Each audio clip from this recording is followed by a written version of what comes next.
Les voy a explicar lo que hizo Cortés. Un acto de suma nobleza, de suma inteligencia, y hablando del tema que nos ocupa, es un acto sumamente virtuoso. Y al ratito voy a explicar el concepto de virtud. Cuando Cortés llega a Tlaxcala, observa que hay centenares de jaulas de bambú, amarradas las puertas con cuerdas de ixtle, muy bien hechas, y prácticamente con nudos que no se podían desatar. Y lo primero que hace, por consejo de su señora, la Malinche, es sacar a todos los tlaxcaltecas que estaban encerrados en jaulas, porque los aztecas los tenían prisioneros en jaulas para engordarlos y comérselos después de sacrificarlos. Y los que tenían en jaulas eran caciques, eran gente importante del pueblo tlaxcalteca. Ya se podrán imaginar la maravillosa sorpresa y el enorme gusto que tienen los tlaxcaltecas cuando ya dan por muerto a su papá, a su abuelito, a su mamá, a su hijo, a su hermano, y de pronto llega un señor metido en una funda de acero, montado en un caballo que parece caído del cielo, ¿sí? Y con una barreta de hierro rompe todas las cuerdas y saca a sus familiares y evita que los aztecas se los coman. Imagínense que esta escena la vieran ustedes. ¿Por cuántos años le guardarían gratitud? Bueno, pues hoy, en estas semanas, sobre todo el 13 de agosto, ¿sí?, de este año, hace unos cuantos días, los tlaxcaltecas celebraron la llegada de Cortés como el libertador del indio. Pero no nada más libertó Tlaxcala, libertó todo el territorio que ocupaban los aztecas, que era prácticamente todo el centro de lo que hoy es la República, ¿sí?, más o menos un tercio de lo que hoy es México. Pero además, después, a lo largo de 300 años, ese espíritu de Cortés llegó hasta lo que ahora es California, Arizona, Texas, Nuevo México, todo el sur de los Estados Unidos y hasta el canal, lo que ahora es el canal de Panamá. Estamos hablando de 5 millones de kilómetros cuadrados que eran la Nueva España, donde creció lo que después, con el paso del tiempo, sería México. Por esa razón, Hernán Cortés es el padre fundador de la nacionalidad mexicana, libertador del indio y además es el primer misionero. El primer misionero. Cuando desembarca Cortés en Veracruz, ¿qué es lo primero que hace? Pregunta de 100 puntos. Lo primeritito que hace, es más, antes de comer, antes de dormir, antes de descansar, Cortés decide hacer algo muy importante en el mes de abril de 1519. Acaban de cumplirse 500 años. ¿Qué hace Cortés antes que cualquier otra cosa? 100 puntos, al que me lo diga. ¿Besar la tierra? No la besó. Eso lo haría por primera vez Juan Pablo II, como 4 siglos y medio después. No, lo primero que hace Cortés es pedirle a su capellán, el padre Olmedo, que celebre la primer misa en este continente. Y que se haga un hoyo en la tierra, se corten unos árboles y se fabrique la primera cruz que existió en este continente, desde Alaska hasta la Patagonia, y que se celebre la primera misa y funda el primer municipio civilizado de este continente, la Villa Rica de la Veracruz. ¿Quién la fundó? Hernán Cortés. ¿Quién celebró la primera misa? El capellán del ejército de Cortés. ¿Qué fue lo primero que los indígenas de Veracruz aprendieron a hacer? A adorar la Santa Cruz. Y después ellos mismos la cargaban con mucho cariño, con mucho gusto, y quitaban sus altares ensangrentados y ponían cruces porque se sentían liberados de la terrible esclavitud en la que ya tenían más de siglo y medio, sometidos por los feroces caníbales aztecas. ¿Qué es lo primero? Bueno, no hubo una respuesta que ameritara 100 puntos, pero haré otra. ¿Qué fue lo que motivó que cuando Cortés fue recibido de buena manera por Moctezuma en Ciudad Tenochtitlán? Y pasaron algún tiempo, ¿y qué fue lo que provocó la furia de los aztecas? Que provocó lo que se llama la derrota de la Noche Triste, que es una batalla en la cual Cortés sale huyendo de Tenochtitlán y la mayor parte de sus hombres son muertos, asesinados por los aztecas y los tlaxcaltecas que los acompañaban también. Él salva la vida de milagro junto con la Malinche y otros 300 soldados, porque él ya tenía 600, debido a que las filas españolas se habían engrosado con la llegada de otros soldados españoles que habían también desembarcado. ¿Qué fue lo que enfureció a los aztecas tanto? Creo yo que fue que puso a la Virgen de los Remedios en el altar del Templo Mayor, es lo que yo leí. No, la Virgen de Guadalupe todavía no se aparecía. La Virgen de los Remedios la descubre después de la derrota de la Noche Triste. Sí, pero eso no fue lo que enfureció a los aztecas, aunque el dato es cierto, los españoles traían a la Virgen de los Remedios, pero en realidad lo que enfureció a los aztecas fue que Hernán Cortés derribó del altar mayor a los ídolos principales, ¿sí? Pero lo que enfureció a Cortés para hacer eso fue que las paredes del templo del Gran Teocalli, fíjense muy bien, tenían hasta medio metro de costra, ¿de qué? De sangre.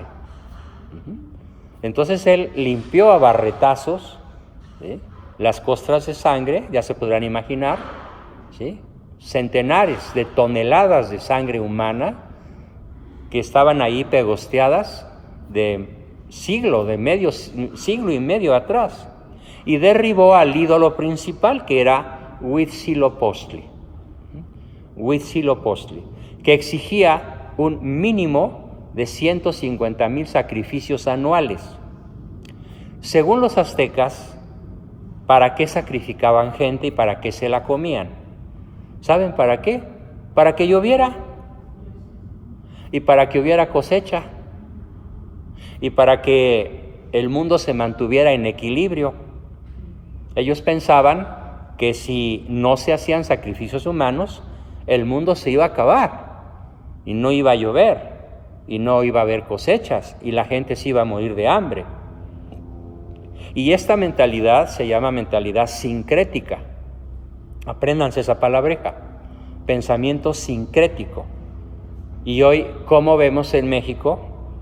Es otra pregunta importante, a ver quién me la dice. ¿Cuál es una buena muestra del pensamiento mexicano, muy extendido en todo México, que se llama sincretismo o pensamiento mágico? Como hoy el mexicano promedio tiene el mismo pensamiento casi que los aztecas, pensamiento mágico. ¿Cómo se manifiesta hoy en México el pensamiento mágico sincrético que destruye Cortés y que le cuesta casi la vida en la derrota de la Noche Triste, al derribar los ídolos? ¿Qué ídolos tendríamos hoy que derribar? Igual que Cortés. A ver, no te oí. La Santa Muerte, muy bien, anótate 25 puntos, muy bien contestado. ¿Qué otros ídolos? Benito Juárez, anótate 100, muy bien. Respuesta formidable, ¿sí? ¿Qué otro? Miguel Hidalgo, muy bien. ¿Otros 100? Bueno, 75. A ver, ¿qué otros ídolos? Allende, Morelos. ¿Qué creencias tendríamos que derribar? Pues los pensamientos hacia lo que te cuentan tus antepasados, como altares. Altares donde se pone ¿qué? ¿En qué consiste el sincretismo? Vas bien. En un altar está velas, y junto a esa vela está la Virgen de Guadalupe, la Santa Muerte, San Malverde, el santo de los narcos, ¿sí? Están a lo mejor San Antonio, ¿sí? O alguna figura como las que se pusieron antier con bebés sacrificados mientras se autorizaba o se proclamaba el derecho al aborto en Oaxaca. Todo eso se llama pensamiento sincrético, y ese pensamiento sincrético, desgraciadamente, sigue demasiado vigente en México. ¿Sí? Y eso, ¿qué males nos causa? ¿Qué males nos provoca en el país? Lo voy a explicar a lo largo de la mañana, pero adelantándome un poquito, el pensamiento sincrético atribuye a que con ritos, fíjense, los aztecas tenían el rito de tomar prisioneros, encerrarlos, engordarlos, subirlos al altar de los sacrificios, abrirles el pecho, tirarlos para abajo y comérselos. Ya fueran crudos o cocinados, era lo de menos, ¿sí? Generalmente, pues seguramente cocinados, ¿no? Ellos tenían entonces la seguridad de que haciendo ritos habría lluvia, habría comida, habría maíz, el equilibrio del mundo se iba a conservar con esos ritos caníbales. Hoy, ¿qué rituales hace el mexicano para creer que le va a ir muy bien? ¿Qué ritos celebra hoy el mexicano creyendo que si los hace le va a ir muy bien en la vida? Son malas que hacen a los dioses falsos o igual creencias que piensan que si lo van a hacer como tradiciones. ¿Sí? Hacen muchas cosas que parecen de una verdadera religión y no lo son. Por ejemplo, un rito muy extendido en todo el país, las peregrinaciones. Por supuesto, me declaro católico ferviente, guadalupano. Por cierto, aprovecho aquí para contarles un chiste. ¿Cuál es la diferencia entre un protestante y un católico? ¿No lo saben? La diferencia es que los católicos sí tenemos madre. Qué bueno que se rieron. Lo entendieron entonces. Bueno, pues en honor a nuestra madre, en todo México se hacen peregrinaciones. Y la Basílica de Guadalupe, en este próximo y cercanísimo 12 de diciembre, pues van a llegar como 7 u 8 millones de peregrinos. El problema es que el mexicano promedio espera que la Virgen le resuelva el problema de la pobreza.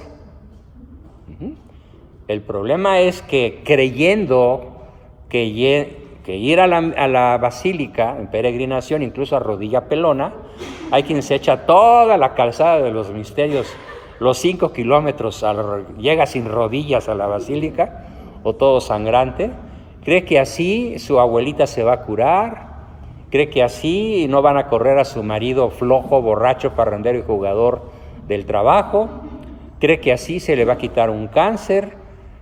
Es atribuir a la Virgen poderes que la Virgen no dispensa, así como si fueran confetis, ¿no? Es como el mexicano que busca chamba con ganas de no encontrarla, o como el azteca que sacrifica a un ser humano para que llueva. ¿Qué es lo único que podría hacer el mexicano para librarse de todos esos mitos? Porque miren, la Virgen no va a bajar a darte trabajo si no estás capacitado. La Virgen no va a bajar a darte salud si no has cuidado tu cuerpo, si no tienes hábitos virtuosos que te hagan saludable. Hay muchísimas cosas que el mexicano le atribuye a la Virgen y la Virgen no está para eso. Al rato voy a decir para qué sí está, porque ella se llama, en teología, corredentora universal de todas las gracias, corredentora del género humano. Ella nos redime, corredentora, al parejo que Cristo, su Hijo. Entonces, el papel de la Virgen está en un plano que el mexicano común ignora.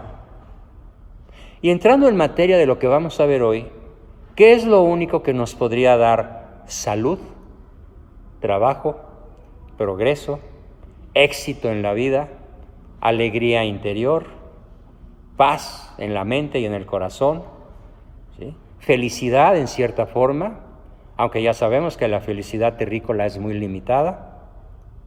¿Qué es aquello que nos podría, en pocas palabras, hacer felices? La virtud. ¿Quién lo dijo? Muy bien, anótate 100 puntos, por favor. Correctísimo, la virtud. ¿Sí? Entonces, de esta manera, vamos a introducirnos ya al tema central de esta mañana, pero vamos a ir haciendo explicaciones y derribamiento de mitos y de ídolos y de falsos héroes, conforme vayamos explicando algunas de las virtudes que distinguen a nuestros grandes héroes, que son muy poquitos. La lista de verdaderos héroes en México es tan limitada que me van a sobrar dedos de las manos. ¿Sí? Y la lista de falsos héroes es tan grande que no alcanzarían todas las numeraciones posibles para todas las cosas que nos han metido en la cabeza como mitos de puras falsedades. Bien, entonces vamos a comenzar de esta manera por la explicación del concepto de virtud. Vamos a ver, ¿quién me dice qué es virtud en términos generales? ¿Quién me define el concepto de virtud? No se abalancen. A ver, adelante.